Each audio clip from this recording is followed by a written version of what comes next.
Alright, hello April Bruise Day volunteers! Thank you so much for signing up to help out at this event. My name is Sadie Holwigner. I am the Assistant Director at Max Higbee Center, and I am also the Volunteer Coordinator for April Bruise Day. And my name's Kate Whiteside. I will be an event planner at April Bruise Day, and I am the Executive Director here at Max Higbee Center. For those of you that don't know, April Bruise Day is a Pacific Northwest beer festival. This year we have 70 breweries, which means over 140 beers. We're expecting 4,500 attendees, and this event needs 350 volunteers to make happen. We have 1 hour to set up this event from 4:30 to 5:30. So thanks for coming out. We really need all of you to show up to make this event possible. And this event, it benefits Max Higbee Center, and we provide community-based recreation programs for teens and adults with developmental disabilities. And our programs allow people to build friendships, to recreate, to build healthy lifestyles, and to have fun. And April Bruise Day raises over 50% of our annual revenue. So we would not have Max Higbee Center without April Bruise Day. It's a big deal. So thank you for helping out. And I'm actually going to give a code phrase right now that will be part of your test later. Inclusion matters, because it does. So as volunteers, what should you bring day of? You have to bring your ID, whether you are freshly 21 or if you are in your 60s and volunteering. We need to see your ID. Doesn't matter how old you are. Please also wear comfortable shoes and weather-appropriate clothing. This is a rain or shine event, so if you're outside or in the beer garden or something, you might get a little wet, but let's all hope for the sun.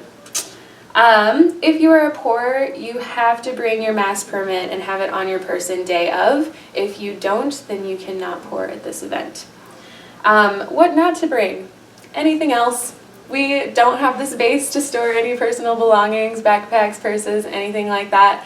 So if you cannot keep it on your person, then please do not bring it. Also, I just want to make a note that we can't make any kind of job switches unless you are unable to fulfill the position's requirements. So shoot me an email if that happens, or if you feel like you can't fulfill your position, but if not, I can't make any special requests. So to go over a few of our volunteer expectations, we know that you all are lovely people and are going to do wonderful jobs, but just so you know what we expect of you. The first one is a big one. Don't get really drunk and wasted at this event. You have to be able to volunteer, and so if you're drunk and cannot do your job, we will ask you to leave. And we also won't ask you to come back next year. So please drink responsibly, have some fun. There's lots of beer, like Sadie just said, so enjoy some beer, but try not to have like 20 or more beers so that you can fulfill your jobs. Also, as a volunteer, you should be empowered as an authority figure. So you are an authority figure of this event, which means please keep an eye out for potential issues like excessive drinking among the crowd, people trying to sneak in, people breaking their glasses, using fake IDs, any of those issues. Please ask those people to stop it or ask them to leave the event. You do have that authority to do that. Also ask for help. If there's any issues like the things that I just listed, you can talk to a volunteer captain who you'll be checking in with at volunteer headquarters. You can talk to your beer garden zone leaders. These zone leaders will have special sashes and will be roving around the beer garden zone that you'll be working in, so ask them for help if you need to. You can ask myself or Sadie or any of the team leads. We will be dressed up really silly in, I think, wigs. And tutus. And tutus. All right. So ask us for help. We'll be around the event. There's also law enforcement in their uniform, so you'll see those people walking around the event too, so you can ask them for help. So just let people know if there's an issue.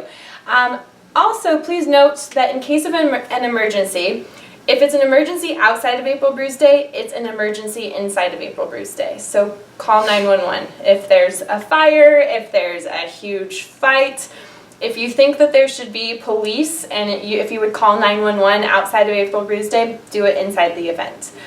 For more minor stuff, like for basic first aid, you can send people over to volunteer headquarters where we will have some first aid kits. Finally, the other expectation for all volunteers is to look out for script. These are the tasting tickets. And this equals money for Max Higby Center. So please make sure that people are collecting these script tickets, that attendees are giving these script tickets for each glass that they taste. And also keep an eye out for any script tickets that are not the official event script, which we will tell you day of. This is not what it's going to look like. It's a secret until the day of. So just make sure that script tickets are being collected, because that is $1 for Max Higby Center. And every time they're not being collected, that's $1 that our programs do not get.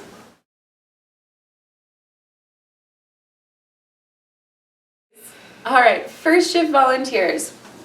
You will all be checking in at the Goat in front of Depot Market Square at 4 p.m.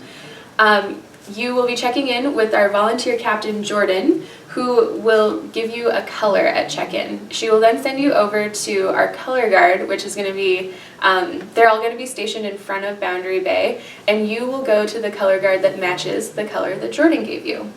From there, you will receive a setup job from the color guard. After you finish your setup job, check back in at volunteer headquarters, which will be inside of Depot Market Square, and you will receive your event job, the supplies, description, all that good stuff.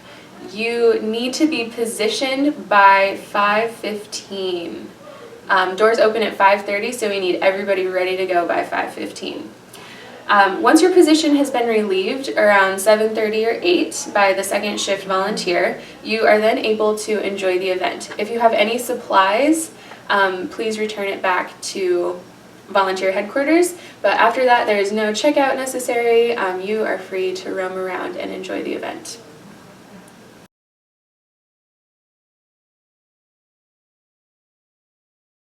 As a stand-in pour volunteer, whether you are stationary or roving, you will be the ones pouring the beer. So please, please bring your mass permit day of. You have to have that on your person while you are pouring at this event. So if you don't bring it day of, then we'll have to move you around and put you in a different position. There will be beer garden zone leaders. Each brewer zone will have 2 of these leaders, recognized by a pink sash that they will be wearing that says BGZL. These zone leaders can help you problem solve anything that comes up or break you if you need relief. As a stationary pourer, you will be assigned to 1 brewery, and you will be staying there for the duration of your shift. If you are assigned a roving pouring position, this means that you will be roving a specific zone that you'll be assigned and breaking all of those pours, including brewers, not just the volunteer stand-in pours.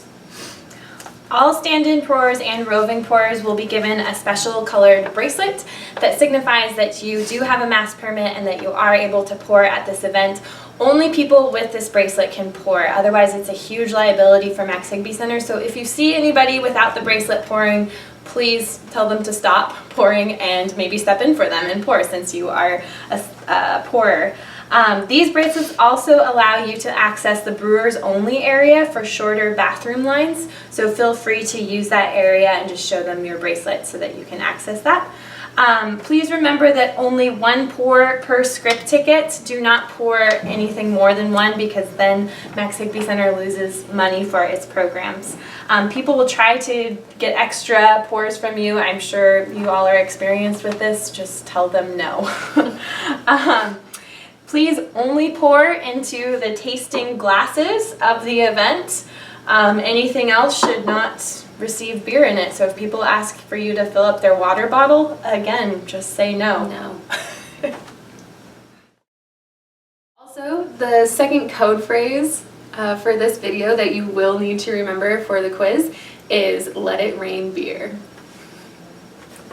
Volunteers, if you need to cancel before the event, please let me know. You can shoot me an email, give me a call, and that is not a problem. We can find somebody to replace you. But if you don't let me know, that makes things so much harder for us day of, and we are scrambling to fill your position. So it is so important to give me as much notice as possible.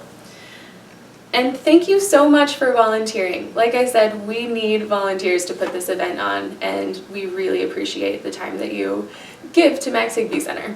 We really wouldn't have April Brews Day or Max Higby Center without you, so thank you.